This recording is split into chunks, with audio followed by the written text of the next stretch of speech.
ماہ رمضان کے 8ویں دن کی دعا۔ اعوذ باللہ من الشیطان الرجیم، بسم اللہ الرحمن الرحیم۔ اللہم ارزقنی فیہ رحمت الایتام واطعام الطعام وافشاء السلام وصحبت الکرام بطولک یا ملجأ العاملین۔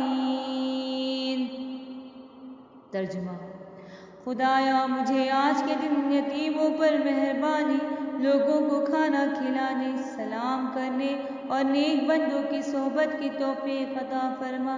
اپنی مہربانی سے اے امیدواروں کی پناہ گاہ، آمین یا رب العالمین۔ اللہم صلی علی محمد۔